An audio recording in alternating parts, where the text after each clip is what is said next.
Saludo con gran cariño al auditorio de Telefórmula, que en este momento se enlaza vía satélite con esta emisión, quienes siguen a través de la radio, por supuesto, nuestras plataformas de internet. 15 de febrero, hoy recordamos además con enorme solidaridad a todos los niños que tienen cáncer. El Coneval da a conocer su informe sobre evaluación de la política de desarrollo social. En un momento más platicaremos con su secretario ejecutivo. Hay temas, por supuesto, de enorme relevancia en ese precisamente, pues importante documento que permite, entre otras cosas, ir tomando decisiones para corregir las políticas públicas, ver cómo se ha deteriorado el poder de compra, particularmente en las ciudades. En fin, en un momento más el secretario ejecutivo le cuenta los detalles. Le comento también que en Tijuana hoy recuerdan a Federico Campbell, ese gran escritor, a 9 años de su ausencia. En un momento más vamos hasta aquella ciudad. Le comento que autoridades del Paso reportaron un tiroteo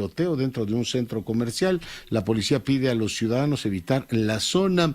Esta tarde el general Luis Crescencio Sandoval se reunió con diputados de la Comisión de Defensa para hablar sobre el tema de las guacamayas. El juicio contra Genaro García Luna llega a su recta final. El jurado recibirá mañana las instrucciones para deliberar y llegar a un veredicto que determine si es culpable de uno o varios delitos quien fuera secretario de Seguridad Pública de este país. El presidente se queja porque dice que cómo se atreve el abogado de García Luna a meter, en este caso, a Gabriel Regino, que era subsecretario de Seguridad en su gobierno. Pues, en pocas palabras, está bien que embarren a los otros, pero no a él, ¿no? Se enoja y dice que hasta el rey Zambada estuvo más derecho que el abogado de García Luna. Bueno, cada quien defiende, por supuesto, sus intereses. La directora de la DEA pidió a México ayuda para detener la fabricación y tráfico de fentanilo.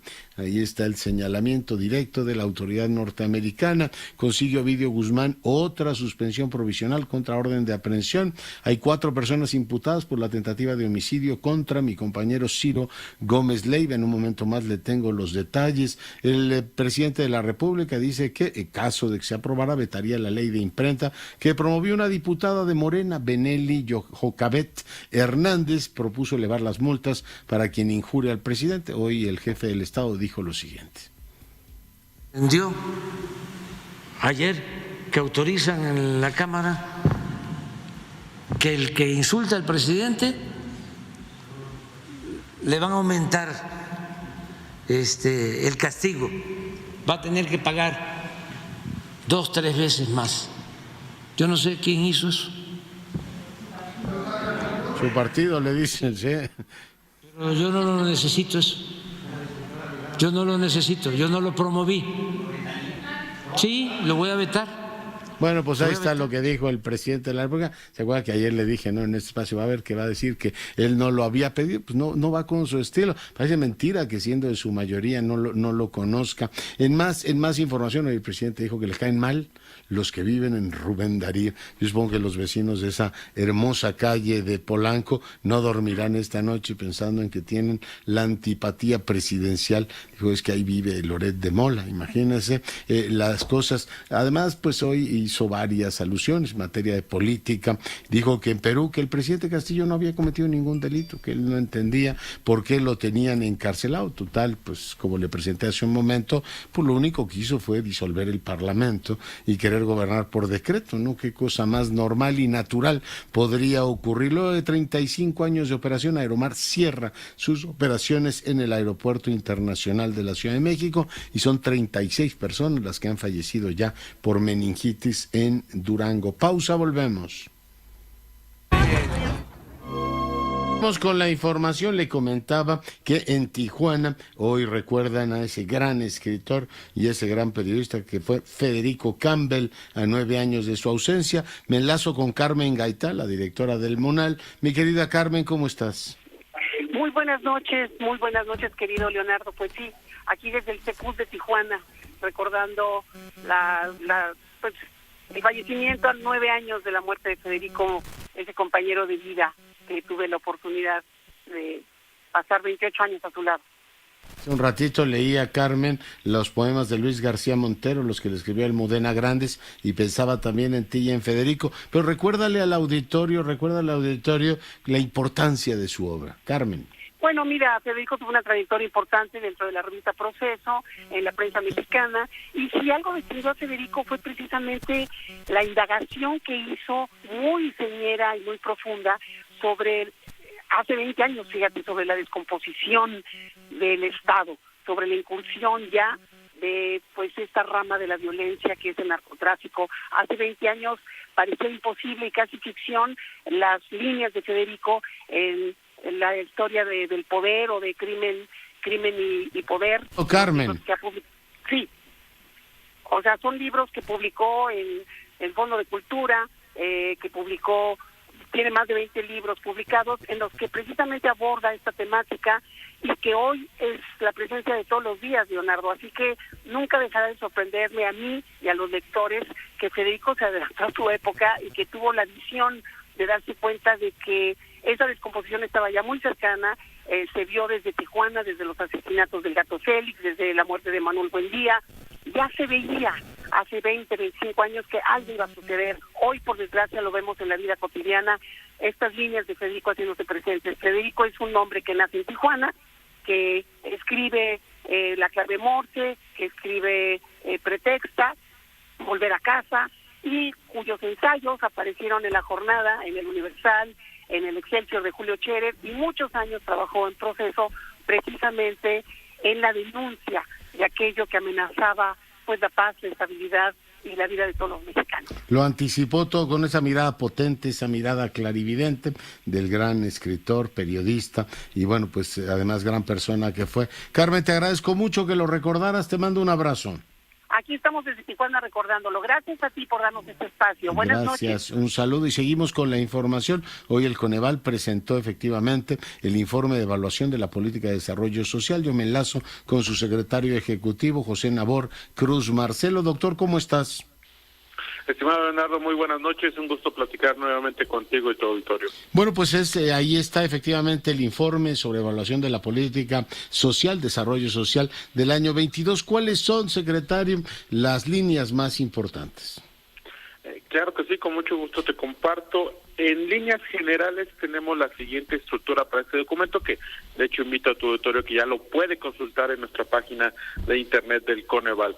Tenemos un primer apartado en el cual hacemos una síntesis de la evolución de algunos elementos relevantes, tanto de datos socioeconómicos como de pobreza laboral y multidimensional entre 2019 y 2022.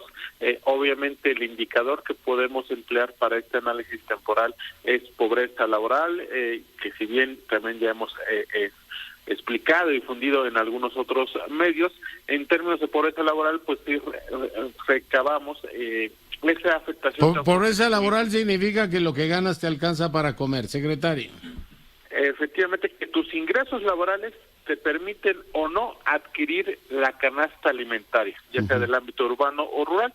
Tenemos esa doble desagregación para nuestro país y entonces, ¿qué porcentaje de nuestra población puede o no adquirir la canasta alimentaria? En el primer trimestre de 2020, recapitulamos, tuvimos un 36.6% de la población en situación de pobreza laboral, vino la contingencia y se incrementó estos 10 puntos porcentuales para ubicarse en un 46% de la población en el tercer trimestre de 2020. Y ya, el último dato disponible para el tercer trimestre de 2022, esta se ubicó en un 40.1%. Es decir, en realidad, posterior, en estos 2 años post-COVID, 2021-2022, hemos tenido una cierta recuperación cíclica de este indicador de pobreza laboral, pero ciertamente todavía estamos por arriba de lo que teníamos previo al inicio de la pandemia. Y a partir de ahí hacemos una desagregación de algunos otros indicadores de las 6 carencias que tenemos en Coneval para medir el ejercicio de los derechos sociales de nuestra población. Algunos a destacar, pues evidentemente en este periodo, sobre todo el comparativo 2018-2020,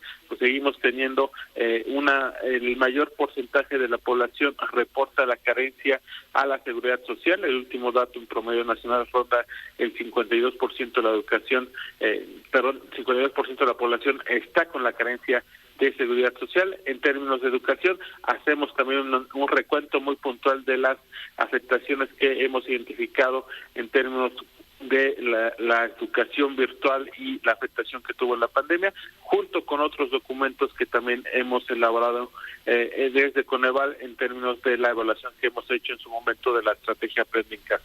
En general mostramos una fotografía, y lo importante que quiero compartirle a tu auditorio, Leonardo, de este documento es que en esta ocasión el análisis de las políticas públicas del Estado mexicano lo estamos contextualizando en la teoría del ciclo de vida, es decir, analizamos por grupos poblacionales la incidencia de algunas de las políticas públicas en el ámbito social que se están ejecutando, ya que vemos a partir de la numeralia de pobreza multidimensional algunos datos relevantes. Si bien al clasificar los grupos poblacionales tenemos que la población adulta mayor es el grupo de población de menor nivel de pobreza, con un 37.9% para 2020.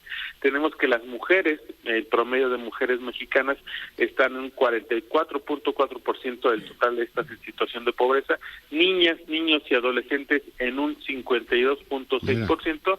Y algunos grupos de mayor vulnerabilidad, como la población indígena, ahí sí tenemos un porcentaje de 73.2% del total de la población indígena en situación de pobreza multidimensional. Terrible. Entonces, a partir del estudio de la teoría del ciclo de vida, pues aplicamos un análisis y una serie de recomendaciones sobre cómo se pueden, desde nuestra perspectiva, desde Coneval, eficientar el gasto público en algunos de los derechos sociales en nuestro país. Por ejemplo, alimentación de calidad, el derecho a la educación, por supuesto en ciertas edades el derecho a la salud es fundamental. Secretario. Exactamente. En cuanto al derecho a la alimentación nutritiva de calidad, estamos pues ciertamente recomendamos seguir implementando una política pública que garantice el acceso a los alimentos de la canasta básica. Obviamente desde Coneval monitoreamos cada mes la evolución de un conjunto de 25 productos alimentarios que componen nuestra canasta alimentaria, y a partir de ahí pues sí hemos identificado un crecimiento nominalmente en el precio de esta canasta, sobre todo en el último año. Obviamente, oiga, ya era bajo el ingreso y nos pega la inflación, ¿no? Una pésima, una fatal combinación. Efectivamente, ya que habíamos reportado, y es parte de este documento, una cierta recuperación de algunas variables hacia finales de 2021, principios de 2022, pero llegamos al tercer trimestre del año pasado y es donde la canasta alimentaria tuvo un mayor incremento, que pasamos en términos anualizados a un 14% de crecimiento anualizado de esta canasta alimentaria entre los meses de agosto y septiembre. Ya hacia octubre y noviembre del año pasado empezó una cierta desaceleración, pero aún todavía se ubica en niveles de una tasa de crecimiento anual de 12%. Entonces, efectivamente, siguen detectando el tema, además del costo de los alimentos. Recuerdo que en otra conversación habíamos hablado de esta especie de paradoja, ¿no? De que si el ingreso no alcanza, la gente consume alimentos poco saludables y tenemos un impacto inusualmente fuerte en ciertos segmentos de la población de obesidad y diabetes. Secretario. Efectivamente, y aparte es justo las recomendaciones que estamos planteando, impulsar acciones de los 3 niveles de gobierno que permitan atender desde la norma problemas con desnutrición, sobrepeso y obesidad, particularmente en niñas, niños y adolescentes. También, obviamente, implementar estrategias encaminadas a reducir la incidencia de obesidad y sobrepeso, de nueva cuenta con énfasis de grupos de niñas, niños y mujeres adultas. Y también estamos recomendando en cuanto al ámbito del derecho a la alimentación, pues retomar o fortalecer algunos programas sociales de apoyos alimentarios que en específico se estén brindando a niñas, niños y adolescentes. Esto en cuanto a la parte de alimentación. En cuanto a educación, planteamos implementar estrategias que logren identificar y en consecuencia mitigar los diferentes factores asociados al abandono temporal o permanente de la educación que se haya derivado a partir de la pandemia. Obviamente también planteamos seguir dotando recursos tecnológicos a localidades rurales de nuestro país. Parte de este estudio también se centra en cómo todavía tenemos brechas importantes en el acceso tecnológico en las áreas rurales de nuestro país. En otro rubro, en cuanto al derecho a salud, pues ahí también estamos planteando reforzar mecanismos de coordinación entre las diferentes instituciones de salud. Sabemos que si bien el gobierno federal ha encabezado en los últimos meses esta reestructuración del programa IMSS Bienestar, Seguimos manteniendo todavía un sistema de salud ciertamente con un nivel de desfragmentación mediano, elevado. Por lo tanto, recomendamos un mayor mecanismo de coordinación en todas las instancias que otorgan servicios de salud en los 3 niveles de nuestro país. Obviamente, en el corto plazo se deberán atender las brechas de financiamiento entre subsistemas para asegurar el acceso universal efectivo a un sistema de salud de calidad, que evidentemente va de la mano en esta coordinación de los 3 niveles de atención que tenemos en nuestro país. Obviamente también planteamos y recomendamos, porque una de las reflexiones de este documento, Leonardo, es que son recomendaciones no de corto plazo, sino también de mediano y largo plazo. Y ahí pues estamos retomando la recomendación de diseñar estrategias para atender los efectos de mediano y largo plazo, los múltiples efectos que la pandemia generó, como las secuelas de la propia enfermedad, incremento de los problemas de salud mental y rezagos en salud sexual y reproductiva, entre algunos otros factores que damos recuento en este informe. Y bueno, también tenemos algunas otras recomendaciones en cuanto al esquema de seguridad social. Ahí tenemos el planteamiento de crear los mecanismos para desarrollar un sistema de protección social universal. Puede ser a través de crear una instancia que coordine la política de protección social a nivel nacional en los 3 niveles de gobierno, a fin de simplificar y facilitar el proceso de diseño, implementación, financiamiento, ejecución, monitoreo y evaluación de los propios instrumentos que conformarían este sistema de protección social en el país. Pues doctor José Nabor Cruz Marcelo, muchísimas gracias por la conversación. Al contrario, que pasen una excelente noche. Igualmente, bueno, pues el secretario ejecutivo de Coneval. Ahí tiene usted qué importante es este Consejo Nacional para la Evaluación de la Política Social. Hay en este caso pues no solamente un diagnóstico muy preciso de la propia política, de las carencias. Ahí está, digo, más allá de cómo les llaman los tiempos estelares que dicen que estamos viviendo, por la mayor parte de los indígenas en este país, lo que ganan no le alcanza para comer, o sea, para lo básico. Y bueno, pues ahí están las proporciones de la gente que tiene estas carencias, ¿no? Ahí está todo el informe y las recomendaciones, derecho a la salud, el tema educativo, más allá de formulaciones políticas. Este país necesita más administración y menos política, o por lo menos si quieren hacer política, que hagan el doble de administración. Hace un ratito le hablaba de la situación de la Ciudad de México, y uno dice, bueno, pues tienes alcaldes, la jefa de gobierno, todo el mundo metido en la grilla sucesoria y declaran y dicen, ¿y a qué hora se ocupan de que la ciudad funcione? ¿O realmente ha dejado de ser importante eso, no? Lo hablaba respecto al caso de Santa Fe, en este caso tiraba una flor al lado de Iztapalapa, que me impresionó, por cierto, para efectos de reducir la obesidad. No hay como tener espacios públicos. Vi a los niños jugando, vi por supuesto a la gente entrenando ahí en ese parque lineal que tanto me impresionó. Yo no me había dado una vuelta por aquella zona de la ciudad, y la verdad es que me parece francamente digno de reconocimiento. En un momento más voy a platicar con Enrique de la Madrid, voy a hablar también con la doctora Andrea, por supuesto, como todas las semanas, tendremos por su comentario. Antes voy contigo, Raquel Flores, adelante. A 2 meses del atentado contra nuestro compañero de Grupo Fórmula, el periodista Ciro Gómez Leiva, la Fiscalía de la Ciudad de México ya cuenta con 4 órdenes de aprehensión de las 12 personas detenidas, entre ellas el líder de la célula criminal Paul Pedro N., quien lo atacó directamente, informó el secretario de Seguridad Ciudadana Omar García Harfuch. Luego de inaugurar el Centro de Entrenamiento de Realidad Virtual de la Policía Capitalina, el funcionario detalló que las órdenes se cumplimentarán en los próximos días. Hoy ya la Fiscalía cuenta con órdenes de aprehensión por tentativa de homicidio para 4 de estas personas, que serán que se las vamos a cumplimentar entre hoy y mañana, depende de los tiempos de la Fiscalía. La investigación es muy sólida. Nosotros hemos escuchado o más bien contestado a sus preguntas cuando hay alguna duda sobre la integración de la carpeta. Es una investigación muy firme, como ustedes pudieron ver la detención, cómo se comprueba la participación, sobre todo de los primeros 4 que vamos a cumplimentar las órdenes de aprehensión, y posteriormente los demás. 12 de los detenidos por el atentado se mantienen en ese estatus, explicó el jefe de la policía capitalina, quien dijo que una vez que se cumplimenten las 4 órdenes de aprehensión por tentativa de homicidio, se determinará el móvil del ataque a Ciro Gómez Leiva, ocurrido la noche del 15 de diciembre de 2022, cuando salía del noticiero que conduce cerca de su casa. En tanto, el periodista mantiene la seguridad que le brinda el gobierno capitalino a través de la Secretaría de Seguridad Ciudadana, así como una comunicación estrecha que se ha dado con el comunicador desde el momento en que se conoció del atentado. La instrucción de la jefa de gobierno desde los primeros 6 minutos que pasó el atentado fue ponerle toda la seguridad requerida y que no se le quitara la seguridad, sino se le reforzara y estar pendiente de él en todo momento. ¿De manera permanente? De manera permanente, esa es la instrucción que recibimos y es lo que estamos haciendo. Fórmula Noticias, Raquel Flores Chávez.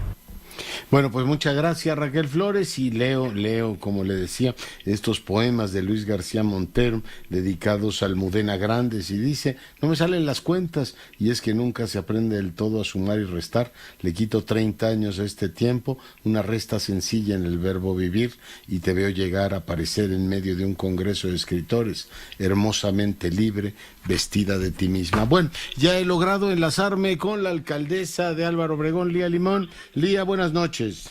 Hola, Leonardo, qué gusto saludarte y un saludo a toda tu audiencia. Oye, pues comentaba hace un ratito y platicamos con Itziar de Luesa de la situación lamentable que se vive en Santa Fe. Sí, mira, el tema de las obras que hay ahí, las que comentaba Itziar, porque tuve la oportunidad de escuchar su entrevista, son obras del tren interurbano, es decir, son obras que están a cargo del gobierno de la ciudad y del gobierno federal. Sí. Que pues espero que avancen pronto, espero que concluyan pronto. Yo coincido con ella en que esa es una obra que se tiene que concluir, en que ya pasaron muchísimos años y han sido incapaces de acabar esa obra. Estoy absolutamente convencida de que la tienen que concluir y bueno, pues espero que lo hagan, ¿no? Porque lo que yo no puedo hacer es, evidentemente, pues bloquear esas horas. Yo entiendo que haya responsabilidades de distintos niveles de gobierno, pero no hay manera de decirles: oiga, antes de empezar una, porque ahora creo que tienen 3 al mismo tiempo, y la entrada sí, y la sí salida. Hay manera, y yo se los he dicho. Lo que no hay manera es de que hagan caso a esas observaciones, pero claro que se les ha dicho, porque están saturando y generando pues un tráfico innecesario. Sí. ¿Te reportaron la cola que había hoy en la Supervía? O sea, llega hasta Avenida Toluca la entrada para Santa Fe. No solo me la reportaron, me ha tocado a mí también, Leonardo. O sea, yo sí recorro la alcaldía constantemente y me ha tocado últimamente esa cola desde que están estas obras, y claro que se los he pedido y se los he insistido al gobierno de la ciudad, pero pues sin... ¿Quién coordina eso? ¿Cuál es la ventanilla, Lía? ¿Secretaría de Obras? Es que porque antes, ¿te acuerdas? Había un city manager que se supone que ordenaba todo eso para afectar lo menos posible a los ciudadanos, pero parece que ahora la consigna es aféctelos lo más posible.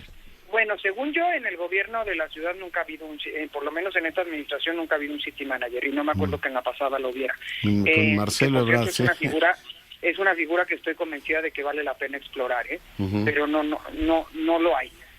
Esta obra es una obra, acuérdate que en principio es una obra federal, y un tramo de la misma, que es el que está retrasado, es el que compete al gobierno de la ciudad.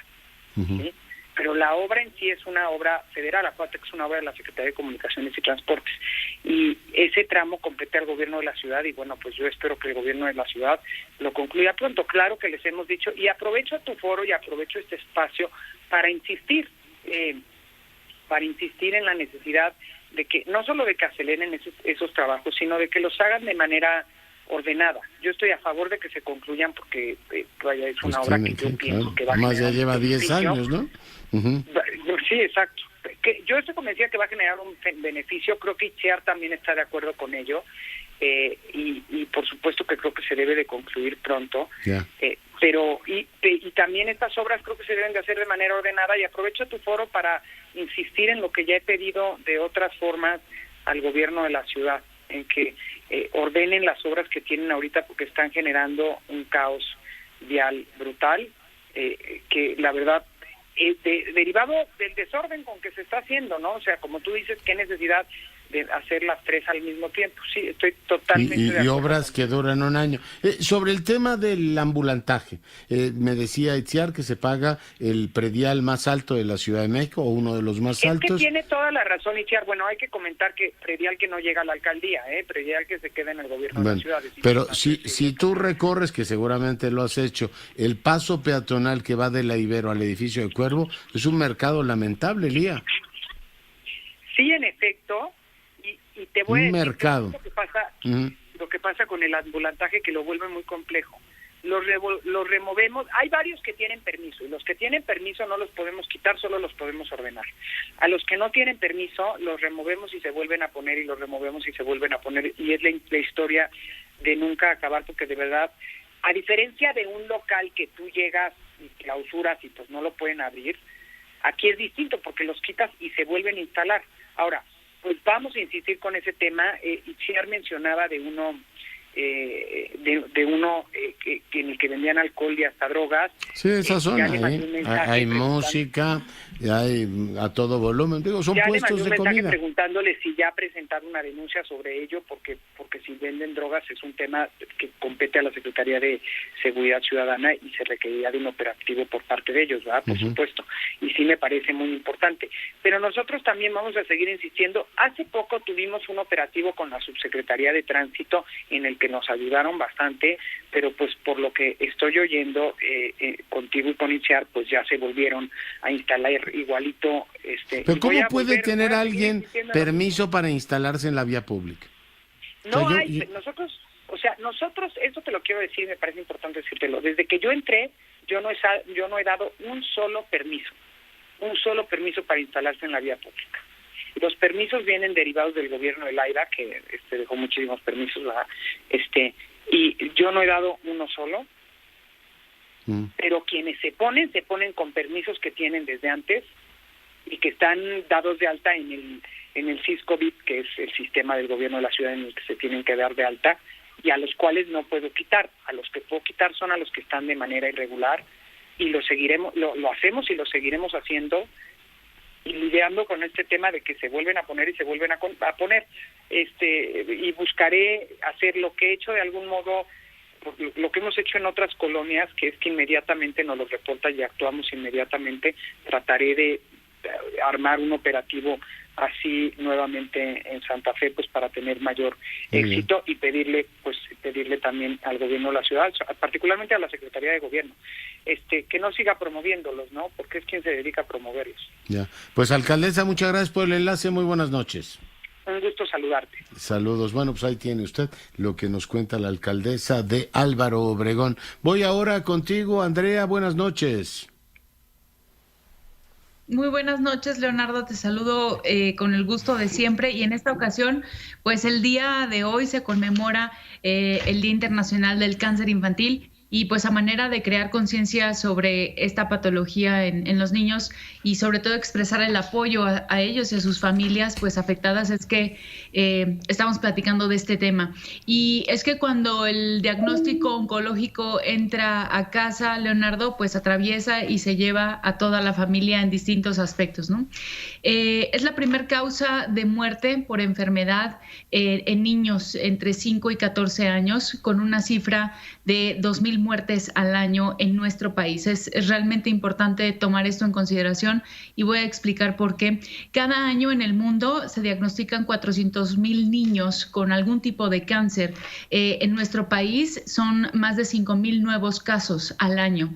De acuerdo a la Organización Panamericana de la Salud, la mayoría de estos niños viven en países de ingresos bajos y medios, donde por supuesto la inequidad tanto en la detección como en el diagnóstico y el tratamiento disponible, pues es muy pobre. Y el contraste es que el 80% de estos niños que tienen cáncer en el mundo, en países de altos ingresos, se curan. En México, y de acuerdo a los datos que se encuentran publicados en el registro de cáncer de niños y adolescentes en nuestro país, solo el 57% corre con esta suerte. Y bueno, esto sabemos de lo que se tiene reportado. Actualmente, y gracias a una iniciativa de la Organización Panamericana de la Salud, desde 2018 tuvieron como objetivo plantear un esquema en donde se logre para 2030 el 60% de la sobrevivencia de estos niños afectados, pues aumentando básicamente la capacidad de los países para que puedan tener mayor apoyo en el diagnóstico y en los servicios de calidad, tanto a nivel nacional como regional, para que se pueda impulsar de manera simultánea. A todo esto, ¿qué engloba el cáncer infantil? Porque pues son varias las patologías de las que estamos hablando. Principalmente es leucemia del tipo linfoblástica aguda, cáncer cerebral, linfoma linfoblástico, algunos tumores sólidos como es el neuroblastoma, que puede afectar tanto tórax como la médula espinal, y tumor de Wilms, que es un tumor renal. A diferencia de los adultos, la inmensa mayoría de los cánceres en los niños no tiene una causa conocida. Realmente aproximadamente el 10% de los niños que padecen cáncer tienen alguna predisposición genética o bien una mutación en alguna de las células durante su crecimiento. Sí. Sin embargo, al tener esta dificultad, pues es difícilmente prevenible. Entonces, a todas las familias que tengan esta sospecha y sobre todo que en la familia haya habido este antecedente importante, si los niños empiezan con fiebre de causa que no se conocen, algún tipo de sangrado, moretones. Actuar inmediatamente. Muy bien. Inmediatamente. Doctora, pues muy agradecido contigo como todas las semanas. Que estén muy bien, cuídense mucho. Dios, la doctora Domínguez Barbosa, para fortuna nuestra, hoy platicando con usted. Pausa, volvemos. Vamos con la información ahora, como todas las semanas, mi lazo con Enrique de la Madrid. Mi querido Enrique, muy buenas noches. Buenas noches, gusto saludarte a ti, Leonardo, y a ti y al auditorio. ¿Qué tema abordamos esta semana, Enrique? Pues mira, yo sigo abordando el tema del INE y sobre todo más que ya estamos muy cerca de la marcha y tratando de buscar también argumentos que puedan ayudarle al público, desde mi punto de vista, a entender más lo que está en juego. Yo creo que lo que está en juego es la democracia, pero en el fondo también está en juego nuestro derecho a elegir, nuestro derecho a cambiar. Me pregunto, Leonardo, si mañana alguien nos prohibiera, por ejemplo, cambiar de trabajo. No estamos contentos, queremos ya otra oportunidad, pero nos dicen, no, ya no, tú ya escogiste, no hay cambio de trabajo. Me pregunto también si hubiera la necesidad de cambiar de pareja, que algunos jóvenes o novios dijeran, oye, pues ya esta relación no funciona, quiero cambiar. Y aquí en este caso, si quisiéramos cambiar de gobierno, lo que está en riesgo es que ante un INE debilitado, ante una competencia inequitativa, ante el uso exagerado de los recursos públicos a favor de un partido político, el resultado sea que no podamos cambiar de gobierno. En un momento donde me parece que urge el cambio, porque lo que tenemos no da resultados, Leonardo. Una economía que no crece, una economía que durante 4 años acumulados el crecimiento es 0, sin embargo la población ha crecido, un sistema de salud en proceso de desmantelamiento, acudes por medicinas y no las hay, están agotadas, como el país está agotado, y entonces quienes tenemos deseo de cambiar, de repente nos dicen, pues no vas a poder cambiar, te vas a quedar con lo que hay. Eso es, a mi juicio, lo que está en juego. El riesgo de que como mexicanos no podamos ya cambiar y nos quedemos con lo que hay. Y por eso creo que es muy importante que este 26 de febrero nos expresemos, por un lado, a favor de la democracia, a favor del INE, pero también a favor de nuestro derecho de cambiar si así lo necesitamos. Sí, absolutamente. Oye, y el presidente militando en contra de la concentración, ¿no? Y se lanzó diciendo, ya me enteré que están convocando hasta en España. ¿Te acuerdas que en la otra también hubo compatriotas que se manifestaron frente a la casa del embajador? Bueno, es que yo creo que tiene que quedar muy claro que los que estamos a favor de la democracia, del derecho a elegir, del derecho a cambio, pues claro que nos vamos a manifestar en contra. Primero en positivo, a favor del INE, a favor de la democracia, a favor de la libertad, pero la otra es en contra de cualquier intento de vulnerar estos derechos que son de los mexicanos y de las mexicanas. Claro que nos vamos a manifestar en contra y que eso quede muy claro. Y la otra, que las instituciones no se defienden solas, Leonardo. Las instituciones están hechas para servirle a los ciudadanos, pero somos los ciudadanos los que tenemos que defenderlas si queremos que nos sigan sirviendo. Entonces tenemos que salir a defender la democracia, no se defiende sola. Oye, en este siglo no recuerdo una pieza legislativa ya concitado tantos, en este caso comentarios críticos de tantas fuerzas políticas tan diversas y organizaciones sociales. Recordaba, bueno, particularmente cuando te metes a temas hacendarios, que si el IVA en alimentos y medicinas, en fin, ha habido legislaciones impopulares, pero creo que esta gana la medalla de oro, Enrique. Pues yo creo que sí, porque es una legislación en ese sentido muy mezquina, porque todas las legislaciones deberían de tener como propósito el mejorar en la sociedad, el perfeccionar. Esta es una legislación que está hecha para debilitar a una institución, para debilitar la equidad, para debilitar la competencia y, repito, para quitarnos el derecho a los mexicanos de poder cambiar si queremos de gobierno. 7 de cada 10 elecciones las pierde el gobierno en el poder, 7 de 10. O sea, los mexicanos hemos evidenciado que de alguna manera nos gusta la alternancia, la libertad de escoger. Y yo creo que eso lo sabe el gobierno. Y como se sabe débil en resultados, necesita buscar alguna manera en donde se tengan que quedar. Eso es lo que está en riesgo y eso es lo que no vamos a permitir. De ese tamaño. Enrique, pues muchas gracias por tu comentario. ¿Alguna lectura reciente que tengas que compartas con la audiencia? Ay, que estoy leyendo. Bueno, además de novelas para entretenerme, la de Leadership, que tú ya habrás leído, de Kissinger, en donde habla de 6 personajes, y estoy empezando a leer apenas de este personaje tan importante como fue Adenauer, después de la Segunda Guerra Mundial, y cómo logró, de alguna manera, a partir de un país humillado, volverlos a unificar y prosperar, tratando de tomar ideas, Leonardo, a ver si algo se pega. Se pegará claramente. Gracias, Miguel Enrique. Que estés muy bien, buenas noches. Realmente se había pospuesto en varias ocasiones la reunión y vamos a ir con mi compañera Maru Rojas para que nos lo cuente y podamos, bueno, pues desahogar esa información mientras restauramos la conexión con el director de la OFUNAM. Bueno, pues tenemos la conexión o vamos con Maru Rojas, lo que ustedes me digan. Vamos contigo, Maru Rojas, adelante. Fue en las instalaciones del campo militar número 1, donde 6 horas estuvieron reunidos los diputados federales integrantes de la Comisión de Defensa que preside el panista Ricardo Villarreal. Decirte, doctor, que hay 2 narrativas. Una del diputado Rommel Pacheco, que pasó desde un automóvil mientras participaba en una de las comisiones que hoy se reunieron de vigilancia y anticorrupción, y otra del diputado Eduardo Barrera, quien integra, Sergio Barrera, de Movimiento Ciudadano, quien integra la Comisión de Turismo. Él también participó vía remota y dijo, le pedí al secretario un momento para salir y estar al tanto con ustedes, pero hemos analizado ya con el secretario de la Defensa una visita de legisladores a los proyectos estratégicos a cargo del Ejército, como el Tren Maya y las Islas Marías y sus hoteles. Pues no sabemos nosotros de hoteles que tenga el Ejército o la Marina, pero sí las Islas Marías es un proyecto turístico de la Secretaría de Marina y el Tren Maya pues completamente del Ejército Mexicano. Y en la narrativa que hace en su cuenta de YouTube Gerardo Fernández Noroña, él dice que mínimo 1 hora fue la primer participación del general secretario Luis Crescencio Sandoval.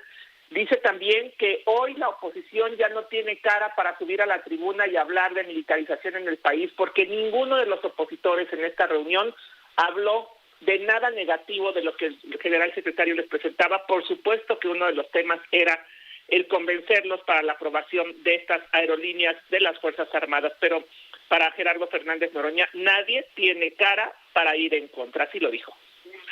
Sola hablar de militarización o criticar la supuesta militarización. Una no hubo. Además de hipócritas ni un solo señalamiento. Yo cuando terminé le dije, como secretario, extraordinaria intervención, ahorita les voy a compartir datos. Están aquí si tuvieran un poquito de vergüenza. Los secretarios no volverían a usar la tribuna diciendo que hay militarización. Eso que fue lo que dijo Gerardo Fernández Noroña, que pues también habló de él, dijo que estuvo tomando apuntes, que un general que se estaba sentado a su lado le dijo, si no te van a hacer examen y si te lo hicieran, sacarías 100. Pues cómo no voy a sacar 100 si quiero ser comandante supremo de las Fuerzas Armadas. Es el comentario que hizo en sus redes sociales, doctor. Pues muchas gracias, Maro. Buenas noches. Bueno, y vamos ahora sí ya a enlazarnos con el maestro Gasanzó. Maestro, buenas noches.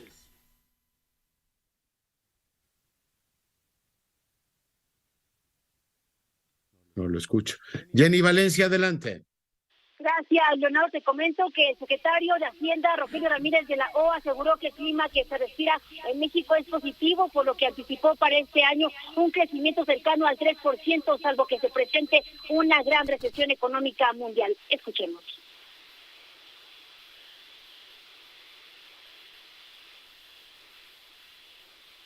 Creo que tampoco lo escuchamos eso. Le ruego una disculpa, es que no sé qué decirle. Pero Jenny, si quieres, cuéntanoslo tú.